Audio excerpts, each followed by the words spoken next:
Once again, my 2010 Kawasaki KLX 250 needed a new battery. I have 3 bikes, so this one tends to sit a lot when I'm riding others. Even then, it shouldn't be going through a battery a year, which is basically what was happening. So I started looking into lithium ion batteries. I spent a lot of time researching, watching YouTube videos, and reading written articles, and there was so much information out there, but so much of it is just advertising noise. I still had a bunch of questions, and no one source seemed to have all the answers. Like, why does a lithium ion battery require a special charger? Every video that I watched said that you needed one, but none of them told you exactly why it was needed. Eventually, I came across Antigravity's website and not only started reading their website, but watching their videos. Their videos gave me exactly the answer that I was looking for. And when you use a standalone charger, you should use the correct charger for the correct chemistry. And the reason for that is because that lead acid chargers often have a desulfate mode, and that desulfate mode spikes voltage to a lead acid battery to remove sulfate. But lithium does not suffer from this sulfate issue. So it does not need this high spiking voltage, and that high spiking voltage can overheat or damage your lithium battery. It was that video clip that convinced me that I needed to buy an anti-gravity brand battery. Their website has plenty of information for finding the correct battery for your vehicle. And that information is necessary because their batteries are not the exact size of the lead acid equivalent. If you take the time to find out the exact specs that you need, like cold cranking amps, reserve hour amps, and the physical space available, it's not hard to spec out the correct model for your needs. I learned that even though their batteries are sold at big retail websites, those websites will not filter these batteries as fitting your exact year, make, and model when using their parts finding system. So take the time to do your research before you actually order one. Along with the battery, it came with 2 foam spacer blocks with adhesive material on the back and a bag of hardware. It came with enough hardware to use all 4 posts at the same time if needed, which I will be doing. The hardware is usable on both the top and the sides of each post, and you can mix and match them all the way around the battery any way that works best for you. I like the fact that the bolts and the hardware are big enough that you don't have to fish around for them to get them started. It doesn't matter whether you're using the top or the side post. They're easily started.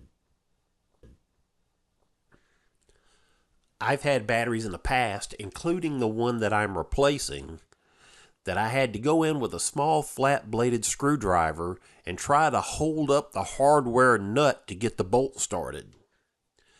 That's not a problem here.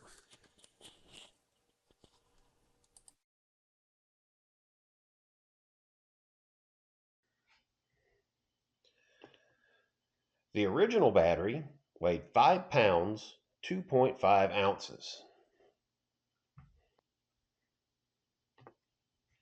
The new battery weighs 1 pound, 5.7 ounces. Switch over to grams. The original battery weighs 2.33 kilograms. The new battery weighs 617 grams.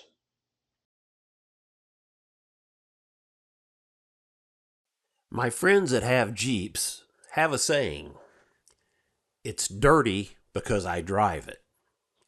Well, to paraphrase them, my dual sport is dirty because I ride it. Because I'm going to use the adhesive backing on the foam pads, I'm going to have to clean the inside of the battery box with rubbing alcohol. This should help promote better adhesion.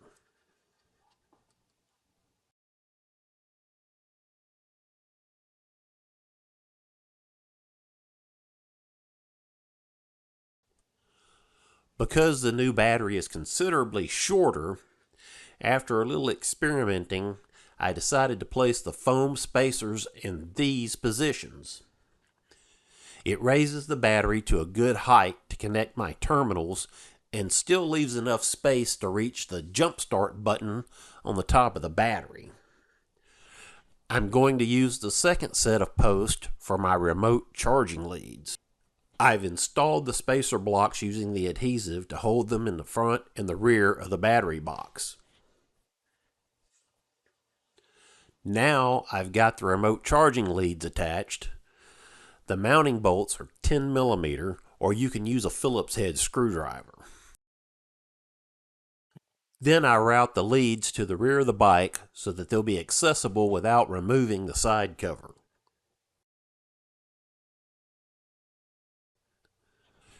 Then I reinstall the battery support strap.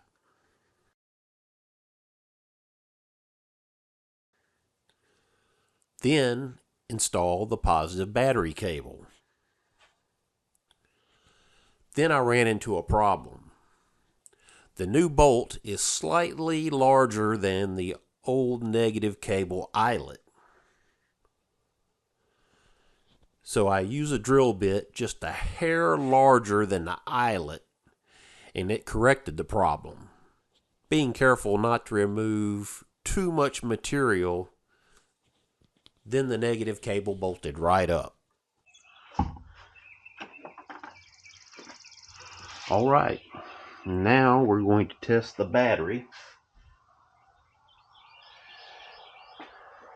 It's been a couple of days since my last recording because I decided to order a new air filter for the bike while I had it apart. So we're going to test it and see how much the voltage drops compared to the old battery during starting. Okay, I'm measuring through the charging cord. We've got over 13 volts, and it hasn't been ran in 2 days. I'm going to turn on the key.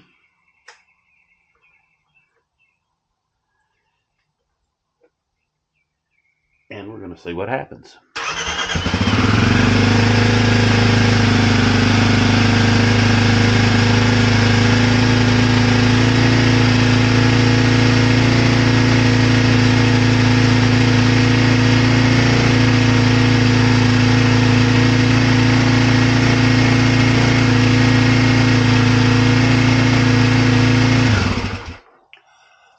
This bike has never started that fast. It has never started that fast. Let's try it again.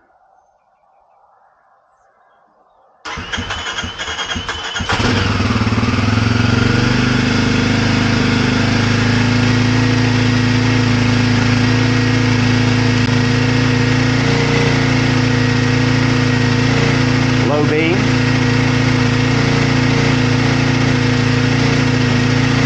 High beam headlight. High beam headlight with a turn signal.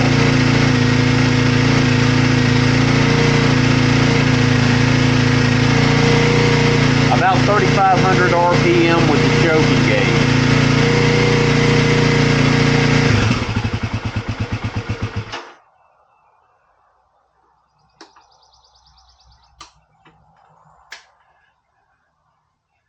And back to a standing voltage.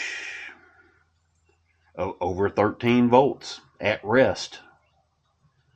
It's amazing.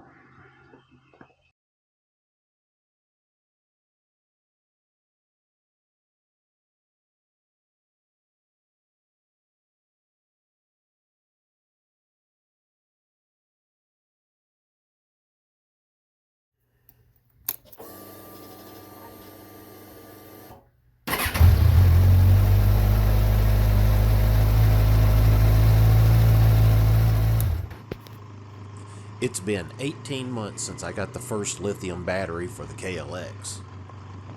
It's never failed to start, even when I let it sit for more than a month. And because it's never failed to start, I've never had to use the reserve self-jump starting feature built into this battery. Overall, I wish I'd have gone to a lithium battery sooner.